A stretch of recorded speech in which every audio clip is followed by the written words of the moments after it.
ಎಲ್ರಿಗೂ ನಮಸ್ಕಾರ. ಎಲ್ರು ಹೆಂಗದ್ರಿ? ಎಲ್ರು ಚೆನ್ನಾಗಿದ್ದೀರಿ ಅನ್ಕೊಂಡಿದೀನಿ. ನಾನು ನಿಮ್ಮ ಪ್ರೀತಿಯ ಯುಕೆ ಬ್ಲಾಗರ್ ರಮೇಶ್. ಇವತ್ತಿನ ವಿಷಯ ಏನಪ್ಪಾ ಅಂತಂದ್ರ, ಜನಪದ ಲೋಕದಲ್ಲಿ ಯಾವ ತರ ಬದಲಾವಣೆ ಆಗಿದೆ ಮತ್ತು ಜನಪದ ಅನ್ನೋ ಒಂದು ಪದವನ್ನ ಇವತ್ತು ಯಾವ ತರ ಈಗಿನ ಸಾಹಿತ್ಯಕಾರರು ಯಾವ ತರ ಅದನ್ನ ಬಳಕೆ ಮಾಡಿದಾರ, ಆ ಜನಪದಕ್ಕೆ ಇರೋ ಒಂದು ಮರ್ಯಾದೆನ ತೆಗ್ದಿದಾರ ಅನ್ನೋದ್ರ ಬಗ್ಗೆ ಈ ಒಂದು ವಿಡಿಯೋ ಆಗಿರುತ್ತಾ. ಹೆಣ್ಣಿನ ವರ್ಣನೆ ಮಾಡುವ ಒಂದು ಸಾಂಗ್ ಬರ್ತಾ ಇದೆ. ಈಗ ಹೆಣ್ಣಿನ ಅವಹೇಳನ ಮಾಡುವಂತ ಸಾಂಗ್ ಬರ್ತಾ ಇದಾವ. ಹೆಣ್ಣಿನ ಮಾನ ಮರ್ಯಾದೆನ ತೆಗಿತಾ ಇದಾರ. ಅಶ್ಲೀಲವಾಗಿ ಸಾಹಿತ್ಯನ ಬರೆಯೋದು ಹೆಣ್ಣಿನ ಬಗ್ಗೆ.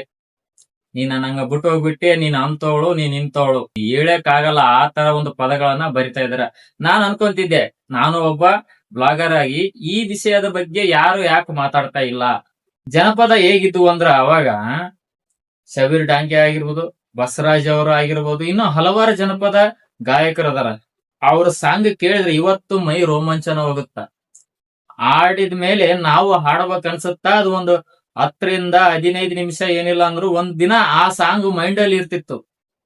ಅದೇ ಸಾಂಗ್ ನಾವ್ ಏನೋ ಕೆಲಸ ಮಾಡ್ತಿರ್ಬೇಕಾದ್ರ, ಏನೋ ಗಾಡಿಯಲ್ಲಿ ಹೋಗ್ತಿರ್ಬೇಕಾದ್ರ ಅದೇ ಸಾಂಗ್ ನಮ್ ಬಾಯಲ್ಲಿ ಬರ್ತಾ ಇತ್ತು. ಆದ್ರೆ ಈಗಿನ ಸಾಂಗ್ ಆಗಲ್ರಿ.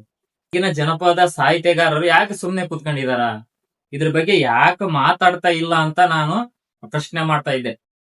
ಅಷ್ಟರಲ್ಲಿ ನಮ್ಮ ಹಿರಿಯ ಕಲಾವಿದರಾಗಿರುವಂತಹ ಹಲವಾರು ಗಣ್ಯ ವ್ಯಕ್ತಿಗಳು ಮೊನ್ನೆ ಒಂದು ಸ್ಟೇಜ್ ಮೇಲೆ ಅಥವಾ ತಮ್ಮದೇ ಆದ ಒಂದು ಸಭೆಯಲ್ಲಿ ಇದ್ರ ಬಗ್ಗೆ ಮಾತಾಡಿದಾರ.